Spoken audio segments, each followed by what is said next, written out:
Bien, nous y voilà. On a fait le choix de clôturer tous les trois cette journée, ce qui n'est pas une mince affaire. Et pour ce faire, on a décidé de se poser tous les trois la même question, d'arriver à dégager quelques messages un peu clés, quelques idées à ramener chez soi à la fin de ce moment. Et donc, je commence par poser la question à Pierrick. Alors, c'est une question qui est double. Je voulais savoir, en tant qu'individu, en tant que personne concernée, qu'est-ce que toi tu retiens de cette journée, d'une part, et ensuite, pour le CNIGEM, en tant que personne qui représente le CNIGEM ici maintenant, quelles sont les actions qui semblent prioritaires, qui se dégagent aussi de tout ce que tu as entendu aujourd'hui? D'accord, merci, merci à tous.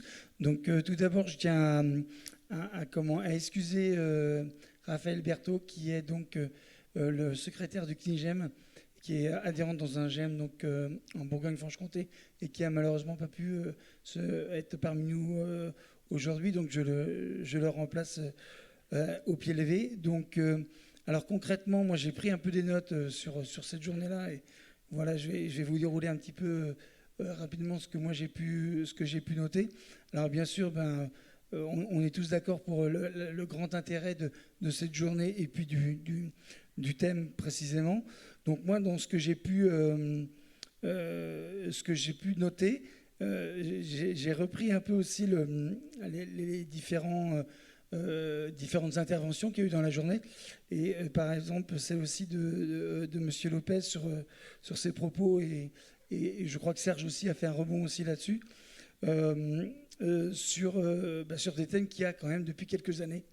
Et qu'il est vraiment grand temps d'y aller, quoi. Donc, moi, ce que j'ai pu retenir personnellement, moi, qui vraiment m'intéresse pleinement, c'est évidemment le décloisonnement, euh, avec la nécessité d'avoir un accueil et l'accompagnement des personnes en fragilité psy, et aussi donc la naissance de nouveaux dispositifs de partenariat grâce à ces décloisonnements. Donc on avait aussi on va dire un thème fort sur l'évolution des pratiques de soins des professionnels de la psychiatrie, avec entre autres la formation et l'échange de pratiques. Ça c'est aussi quelque chose qui revient assez régulièrement sur le terrain. Donc de développer les actions de prévention et de réduction des parcours, des ruptures et des parcours de soins, pardon. Déployer et accompagner les parcours globaux, et enfin aussi coordonner pour les personnes en situation à risque de handicap psy. Donc je vous la refais parce que ça c'est pas très clair. Déployer et accompagner le parcours global coordonné pour les personnes en situation ou à risque des handicaps psychiques. Voilà, j'avais tout noté, mais bon, je pense que vous m'aviez compris. Améliorer les connaissances, accompagner et maintenir l'insertion des personnes et particulièrement concevoir l'accompagnement dans un rapport horizontal et non plus vertical. Donc voilà, c'est des grands thèmes que moi j'ai pu ressortir. Et, donc, nous, on a comment, au niveau on va dire, des différentes actions qu'on peut voir dans les groupes d'entraide mutuelle. Donc, ça me fait penser que je ne me suis pas trop présenté, donc je vais le faire maintenant. Donc moi, je suis Pierrick Leleuf, je travaille dans un groupe d'entraide mutuelle en Bretagne, donc à Lannion. Et donc, je suis missionné donc, par mon groupe d'entraide mutuelle pour être avec vous aujourd'hui donc, en tant que délégué général du CNIGEM. Et donc, je suis un acteur de terrain autour des groupes d'entraide mutuelle. Et donc, j'ai récolté un petit peu toutes les infos qu'il peut y avoir un peu sur le terrain avant de venir vous voir. Et donc, on a bien évidemment des résonances fortes sur ce qu'on a pu entendre aujourd'hui, et particulièrement un thème qui est apparu ce matin d'une personne qui est père aidante, je crois, de mémoire, qui disait que elle se sentait au milieu du gué et qu'elle elle avançait Aujourd'hui, les groupes d'entraide mutuelle, c'est vraiment le ressenti qu'on a aujourd'hui. Donc, on a le sentiment que l'administration est sclérosée par ses propres procédures et qu'elle n'est pas ou qu'elle n'est plus en capacité d'évoluer avec les innovations de terrain. Il y a un moment, une espèce de blocage que nous, on ressent au niveau des groupes d'entraide mutuelle avec chaque année des nouvelles propositions, des choses innovantes qui fonctionnent sur le terrain. Et on a l'impression qu'il y a un peu un plafond de verre. Et on voit que dans beaucoup de sujets, la France, on a le sentiment qu'elle a plein d'idées, plein de trucs super chouettes qui fonctionnent vraiment sur le terrain, mais qu'on ne va pas aller jusqu'au bout du chemin. Et on va être dans le milieu du guet. Et ce que disait un petit peu Serge aussi, est un petit peu dans cette idée-là, c'est qu'il y a un moment, la ligne d'arrivée, on ne la voit pas trop, on a l'impression qu'elle s'éloigne.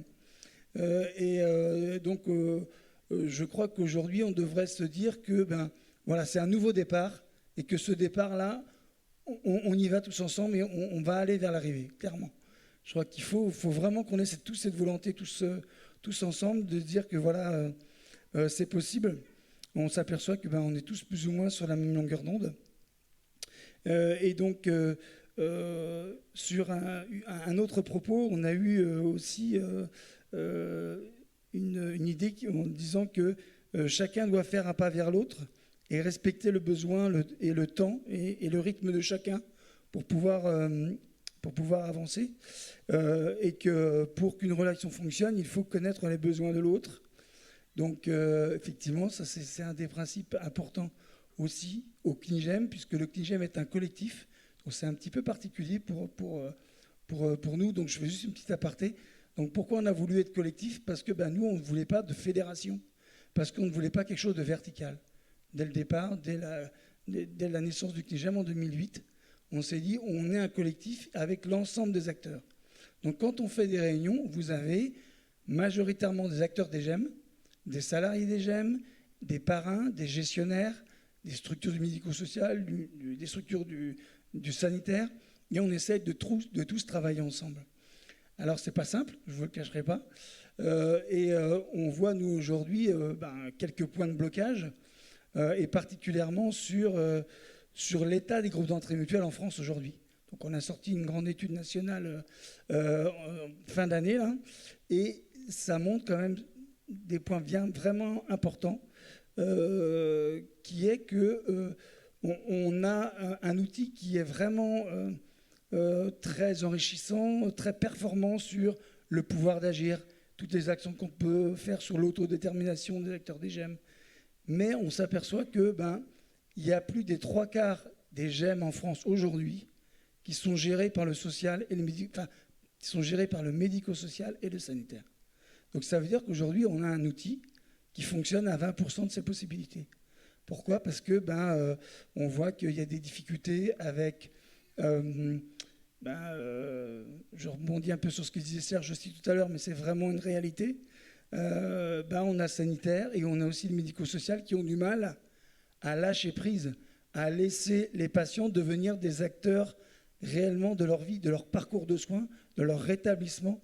Se dire maintenant, on va aller vers une association, vous allez être adhérent et vous allez reprendre votre pouvoir d'agir pour être citoyen. Ça, c'est très, très compliqué dans les faits. Donc voilà, dans la théorie, on dit tous que c'est super. Dans les faits, c'est beaucoup plus compliqué que ça. Donc voilà, donc on a du chemin à faire. Sachez que voilà, ça existe. Et donc dans les propositions qu'on a, parce que c'est ce qu'on disait aussi tout à l'heure, il y a la crise de la preuve, comme le disait tout à l'heure un interlocuteur. Donc nous aussi, on en est là.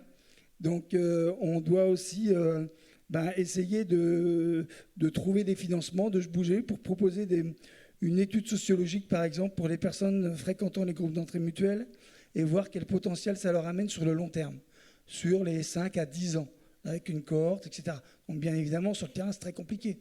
Mais on voit que l'administration, ils ont besoin de ça. Ils veulent ces données-là. Donc à nous aussi de se rapprocher un peu de ce langage-là.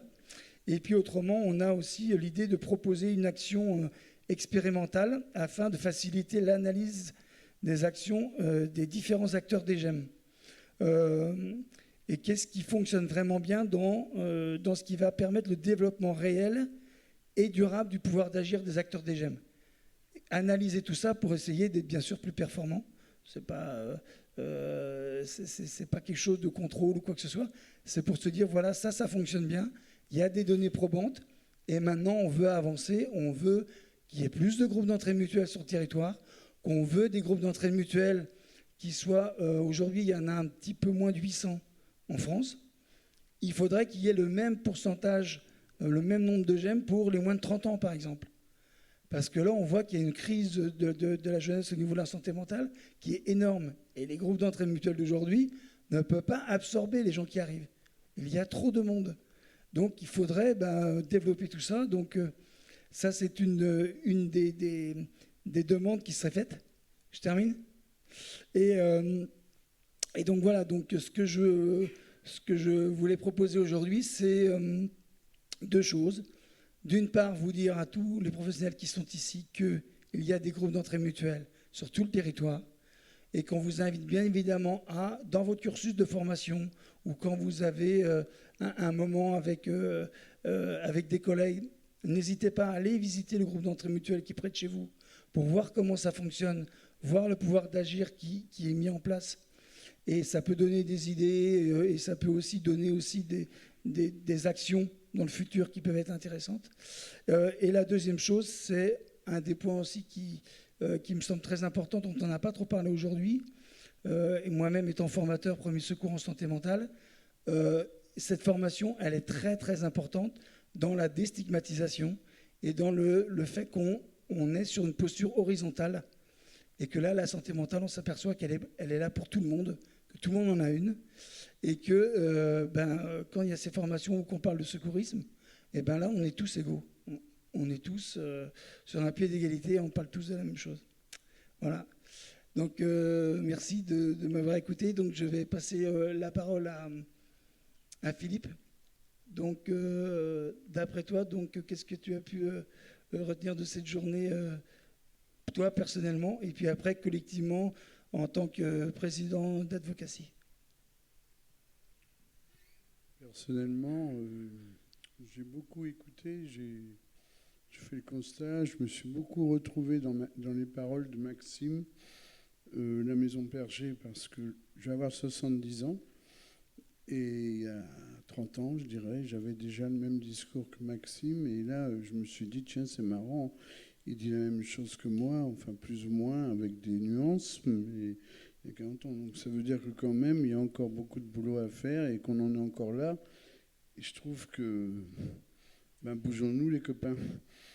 En même temps, j'ai envie de dire, je me souviens en 2002, quand on a ouvert le premier espace convivial citoyen dans ma région, c'est-à-dire le précurseur des GEM, on peut dire ça, à Advocacy.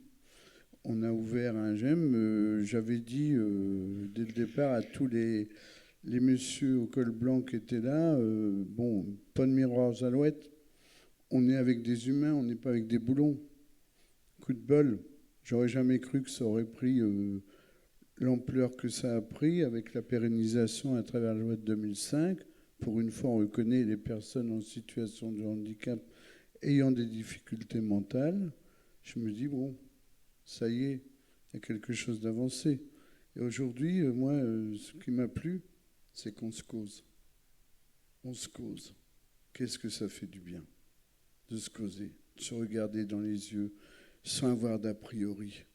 Là, moi, j'ai vécu quelque chose d'exceptionnel. À 30 ans, on se tournait la tête. Oh, il fait chier le psychiatre, il dit toujours la même chose, j'en ai marre, je ne veux pas le voir. Aujourd'hui, le constat que je peux faire, c'est que la souffrance psychique, elle est chez tout le monde. Quand je vois à Caen, pas plus tard que la semaine dernière, un conseil de surveillance qui est annulé parce que le président de la CME a pété un câble par la fatigue, psychiatre. Je me suis dit, putain, ça commence à poser des questions, ça. Si malheureusement on fragilise les gens dont on a besoin, comment on fera? On fera autrement, mais comment? La question, on l'a débattue toute la journée, là, quelque part. Je trouve qu'il y a... Tout existe en France, on a cette chance. Il y a plein de choses qui existent, mais arrêtons de tirer chacun de son côté. J'ai envie de dire, si je prenais une chanson de Johnny Hallyday, je dirais l'envie d'avoir envie, ça serait quelque chose de positif.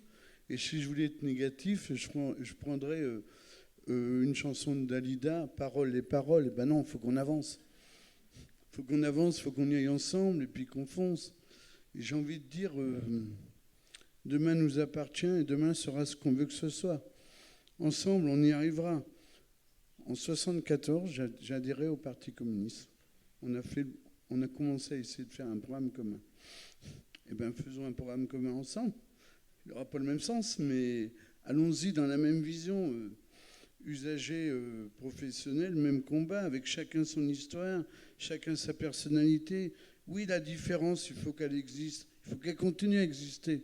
Parce que si on est tous pareils, qu'est-ce qu'on va se faire chier ? Je crois que c'est vrai. Il faut à un moment donné se dire les choses. Je n'ai pas envie d'une pensée unique. Il y a un homme politique à un moment donné qui disait la pensée unique. Ça m'a foutu la trouille, ce truc-là. Qu'est-ce qu'on va faire si on pense tous pareil ? Heureusement que nos différences sont là. Moi, je suis différent de vous. Quand j'ai monté les marches, vous avez vu que j'étais handicapé physique. Oh, le pauvre vieux, pauvre vieux peut-être, mais pauvre, ça va. Non, ça va. Je suis en forme. Je suis content d'avoir passé cette journée-là. Moi, j'ai envie de dire, finir avec un dicton normand, parce que je suis avant tout un bon vieux normand. On dit souvent, l'oignon fait la soupe, mais l'union fait la force. J'ai envie de vous dire, tous ensemble, pas chacun de son côté, unissons-nous pour la cause, comme diraient nos amis canadiens. C'est tous ensemble, j'en suis convaincu. À 70 ans que j'arrive, continue Maxime à avoir ce discours, vas-y, fonce. Serge, pareil, continuez, n'hésitez pas, poussez les portes qu'on vous ferme. Toujours dites que votre parole, elle est authentique, elle a le mérite que vous soyez écouté au même titre que tout à chacun.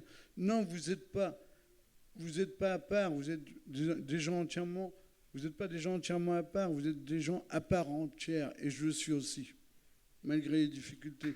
J'ai envie de vous dire bon courage, et puis on y croit, on y met les deux mains. Pour moi, ça sera difficile en tant qu'hémiplégique, mais vous m'aiderez, on va essayer d'être ensemble. On continue.